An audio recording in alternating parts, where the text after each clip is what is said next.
Welcome back to Narrations.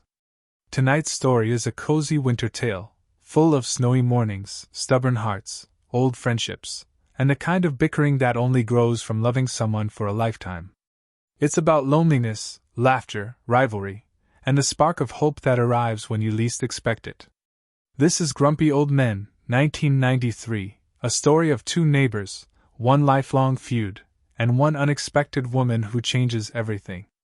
Our movie takes place in the small, snow-covered town of Wabasha, Minnesota. Winter blankets everything in white, thick frost on windows, frozen lakes stretching into the horizon, chimneys puffing smoke into a cold blue sky. In this peaceful town live two men whose lives revolve around ice fishing, old grudges, and complaining about anything that exists. Meet John Gustafson, a widower, a retired teacher, and a man with a soft heart buried under layers of sarcasm and winter coats. And across the street lives Max Goldman, also widowed, slightly more dramatic, loud, and convinced that John's sole purpose on earth is to irritate him. Their rivalry is legendary. Every morning, Max flings open his door and yells something sarcastic across the street. Every morning, John fires something right back. They argue about snow shoveling, fishing, discount coupons, past mistakes, even oxygen if they could manage it. But beneath all that yelling lies something they'd never admit.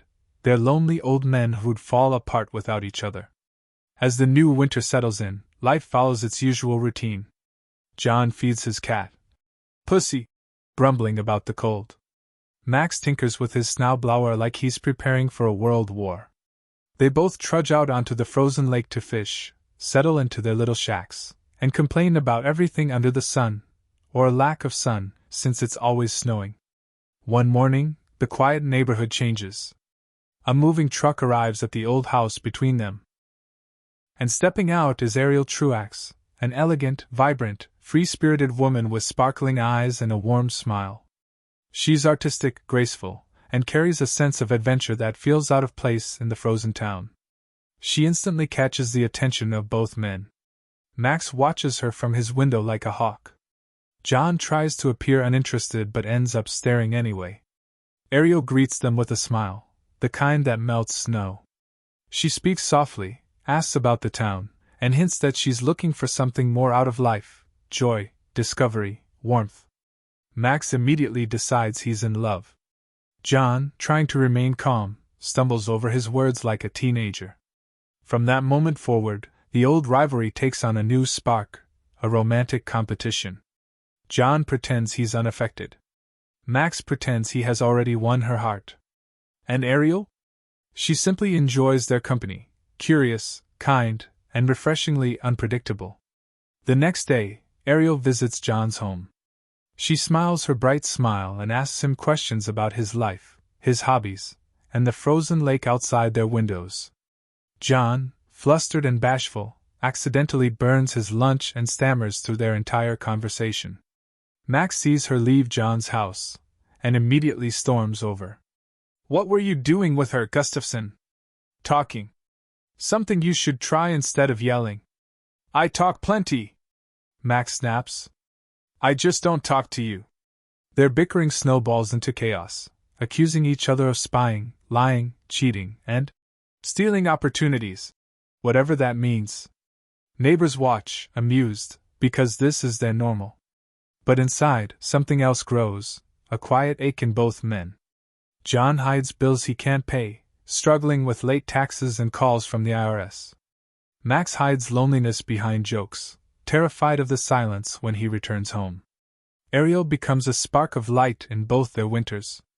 The next morning, she visits the frozen lake, curious about ice fishing. Max shows off proudly, telling her he's the best fisherman in the state. John rolls his eyes and mutters, "He couldn't catch a cold." Ariel laughs, making both men beam like boys. As the afternoon sun glows over the snow, she invites them to join her for coffee the next day. Both old men nod instantly, and then glare at each other. The rivalry is officially back on. But Ariel isn't the only new change in town. John's daughter, Melanie, visits him, worried about his health and loneliness. Max's son, Jacob, tries convincing his father to date again, but Max insists romance is for young idiots, moments before tripping over his own fishing bucket like a cartoon character. Life continues in its blend of humor, nostalgia, and heartache. But slowly, something begins to thaw inside John. He begins smiling more, laughing more, looking at the world with softer eyes. Ariel invites him over one evening. He nervously arrives with a bouquet of flowers wrapped in newspaper, humble, awkward, and sweet. Inside her warm, artistic home, she plays the piano. They talk about life, loss, dreams, and regrets. Snow falls outside her window as Ariel's voice glows with kindness. John hasn't shared this kind of connection in years, not since his wife passed. In Ariel, he finds comfort, peace, warmth. Down the street, Max watches the lights from Ariel's house glowing through the snow. He feels the sting of jealousy, sharp, unexpected, painful. He mutters, "Damn Gustafson," even though deep down, he just wants someone to sit with, laugh with, and listen to him without judgment. The rivalry grows. The snow deepens. The winter becomes heavier. And just when things feel lightest, life hits John with a cold truth that threatens to shatter everything he's trying to rebuild. Illness, bills, fear, and the weight of being alone. And through it all, Max, for all his grumpy yelling, is never too far away. Because old men may argue, shout, insult, and compete, but beneath decades of bickering lies something deeper, a friendship they don't know how to admit, and a loneliness they're both scared to confront. Winter in Wabasha was cold and stubborn, but the rivalry between John and Max was warmer than ever. Both men had fallen, awkwardly, hilariously, for Ariel Truax. But beneath the teasing, insults, and competition lived something deeper, loneliness, fear, and hearts that hadn't felt alive in years. Now winter tightens its grip on the town. Snow thickens. Nights grow colder. And tensions rise like icy breath in the air. Ariel alternates between spending afternoons with Max, listening to his jokes, his fishing stories, his loud bravado, and evenings with John, where conversations run softer, deeper, more vulnerable. Max tries to impress her with big gestures and bold personality. John impresses her with quiet sincerity. Slowly, without saying it out loud, Ariel begins to lean toward John. Max senses it. And jealousy stings sharper than the Minnesota wind. One morning, he storms across the street, pounding on John's door. "Gustafson! You snake! You stole her from under my nose!" John rolls his eyes. "Max, you don't own her. I don't want to own her. I just want her to pick me." "Well, maybe she wants someone who listens instead of shouts." Max scowls. "Listening is overrated." Their bickering spirals into a full-blown shouting match on the lawn, neighbors peeking through windows, dogs barking, children staring wide-eyed. It's comedy, but beneath it lies cracked pride and wounded hearts. The fight grows so ridiculous that both men slip on ice at the same time and tumble into a snowbank, yelling insults while half buried in snow. But that night the tone shifts. John receives a notice from the IRS. He's in serious financial trouble. He buries it in a drawer but can't bury the fear. He hides it from Melanie, from his friends, from Ariel. A few days later, Ariel invites John over again.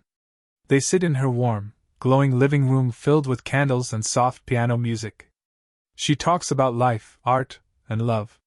John slowly opens up, about his late wife, the silence of his house, his fears of aging alone. Ariel touches his hand gently. "You're not alone, John." Something in him melts. But Max sees the lights from her house, and his heart sinks deeper each night. The rivalry finally reaches its peak during a blizzard.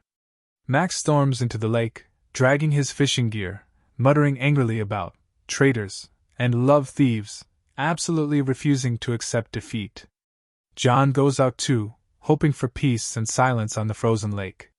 But both end up in the storm, in separate shacks, alone, cold, miserable. When Max finally returns home, exhausted and half-frozen, he finds his son Jacob waiting for him. Jacob speaks softly but firmly. "Dad, stop pushing everyone away. You're lonely, and you're scared. But you don't have to be. Max avoids his son's eyes, because the truth hurts. Meanwhile, Ariel decides to leave town for a while to visit family. She invites John to see her before she goes. Max hears about it, and feels his heart break in a way he didn't expect. The next morning, tragedy almost strikes. The coldest day of the season, wind like knives, air thick with frost. John sits in his house, shivering violently. His furnace has failed. His power flickers. And John, proud, quiet, stubborn John, doesn't call anyone for help. Hours pass. The temperature drops further. And John collapses on his kitchen floor. Snow swirls outside. Smoke drifts from his chimney. No one sees it happen. No one except Max peeking from his window, because even angry, he always checks on John. He notices something wrong. No movement. No lights. His heart stops. Max rushes across the snow, banging on the door. No answer. He breaks in, and finds his old rival trembling, collapsing, barely conscious.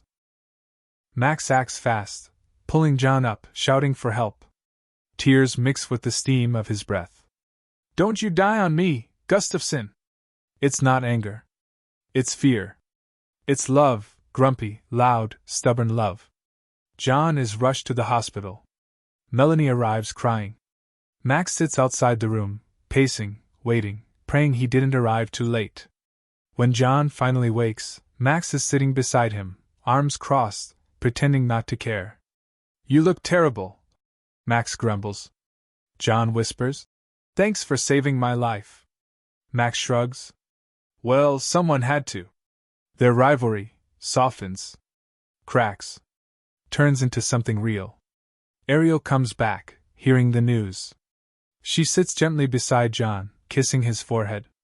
She tells him she cares for him, truly, deeply, but she's also leaving town again, following her heart and her nomadic life.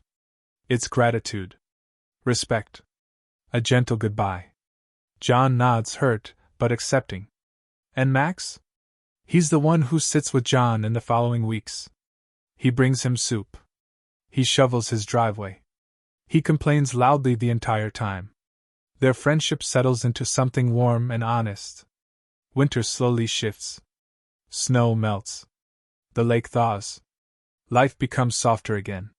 In spring, at the funeral of their beloved old friend Chuck, Max consoles John, showing a level of tenderness he's never displayed. Afterwards, in a quiet moment of truth, Max sighs. You know, Gustafson, you're the best friend I've ever had. John smirks. You're the worst friend I've ever had. They both burst into laughter. The rivalry isn't gone. It just became love disguised as complaints. And in the final moment, the movie closes with the two grumpy men walking side by side, fishing rods in hand, arguing as usual, but smiling the entire time. Grumpy Old Men is not really about winning or losing. It's about aging with humor, finding warmth in unexpected places, discovering that even the loudest, grumpiest hearts can love deeply. If you enjoyed this narration, don't forget to like, share, and subscribe to Narrations.